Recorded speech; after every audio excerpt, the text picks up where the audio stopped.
अमूमन देखा गया है कि बीजेपी कार्यालय में मंत्री दरबार लगता है तो पर्ची काटी जाती है, एक तरह से कहे कि अंदर दरबार लगाया जाता है और आप बाहर लेके बैठे। पर्ची कोई नई बात नहीं है, पर्ची की तो परंपरा है। और शुरू बीजेपी के कार्यकाल में हुई, गाड़ी देखी उसके पीछे आपकी फोटो लगी और कहा गया है कि हारे का सहारा बाबा हमारा। नहीं, ये तो ऐसा नहीं लिखना चाहिए। हारे का सहारा तो श्याम बाबा ही है। बजट में किसानों को बहुत कुछ मिलने वाला है इस बार। ऐसा तो वित्त मंत्री और माननीय मुख्यमंत्री जी कह सकते हैं, मैं नहीं कह सकता। लेकिन किसानों की सदा मोदी जी चिंता करते हैं तो भजन लाल जी भी चिंता करते हैं। और जयपुर में भाजपा कार्यालय में आज जनता दरबार लगा, जहां पर कृषि मंत्री डॉक्टर किरोड़ीलाल मीणा जी ने यहाँ पर जनता की सुनवाई की, हर तरह की समस्याओं का समाधान निकालने का आश्वासन दिया और तुरंत अधिकारियों से लेकर मंत्रियों तक को फोन तक घुमा दिया। लेकिन इस पूरे मामले को लेकर सवाल भी कई तरह के उठ रहे हैं। विपक्ष सवाल खड़े कर रहा है। इस पर बातचीत करने के लिए हमारे साथ खुद मंत्री जी मौजूद है। सर, अमूमन देखा गया है कि बीजेपी कार्यालय में मंत्री दरबार लगता है तो पर्ची काटी जाती है, एक तरह से कहे कि अंदर दरबार लगाया जाता है और आप बाहर लेके बैठे। पर्ची कोई नई बात नहीं है, पर्ची की तो परंपरा है। और शुरू बीजेपी के कार्यकाल में हुई। नहीं, हमारे कार्यालय में क्या है, दरअसल में इससे यह पता लगता है कि कौन व्यक्ति किस समस्या को लेकर आया है, तो वो पता भी लगना चाहिए ताकि बाद में परसू किया जा सके। अब मैंने लंप सम सुनवाई कर ली, किसका काम हुआ किसका नहीं हुआ, उस दृष्टि से पर्ची निकाली जाती है। लेकिन आज कई तरह की समस्या आई जो पिछली बार में भी आई है। अमूमन देखा गया है कि जनता की सुनवाई होती है लेकिन आगे तक नहीं पहुंच पाती है। अब आखिरी सहारा बाबा पर है। ऐसा तो नहीं है, पर मेरे स्वभाव में यह है कि जिस किसी प्रकार की समस्या आई हो उसके समाधान की दृष्टि से मैं संबंधित अधिकारी, संबंधित मंत्री से बात करता हूँ। जैसे अभी एक रेलवे की समस्या आ गई, एक अपंग महिला आई तो मैंने डीआरएम को फोन किया, डीआरएम साहब ने कहा उनको भेज दो, उनका समाधान करेंगे। एक अभी राजगढ़ से व्यक्ति आया कि उसको ट्रांसफार्मर ही नहीं मिल रहा, जबकि 72 घंटे में बदल देना चाहिए। तो उस मैंने एससी साहब को फोन किया, उनका भेज दो, आज ही दे देंगे। अभी मैं नोट बना के भेजूंगा कि जो ट्रांसफार्मर 72 घंटे में मिल जाना चाहिए वो 10 दिन बाद कैसे मिल रहा है। किसानों को आपसे बेहद उम्मीदें हैं, बजट आने वाला है और उससे पहले आज अहम बैठक, क्या लगाए? देखो, आप उसमें एक बार जरूर आना। हमने राज्य भर के किसान, शायद पहली बार सभी दलों के, सभी संगठनों के किसान नेता हमने बुलाए हैं।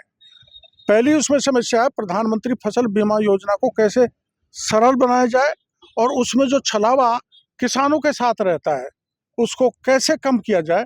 किसानों से सुझाव लेंगे। एक मिनी असेंबली है किसान और हमारे अधिकारियों के बीच में, सवाल जवाब होंगे और उनकी रणनीति बनाई जाएगी ताकि किसानों को साथ ठगी नहीं हो। कई बार नकली किसानों के नाम से दे दिया जाता है, कई बार फसल खराब होता है वहाँ जीरो फसल खराबा बता देते हैं, कई बार खराबा नहीं होता वहाँ जो माफिया विकसित हो गया वो उनको पैसा दे देते हैं। तो इसमें बीमा कंपनी, किसान, सरकार, केंद्र, राज्य सभी को नुकसान होता है।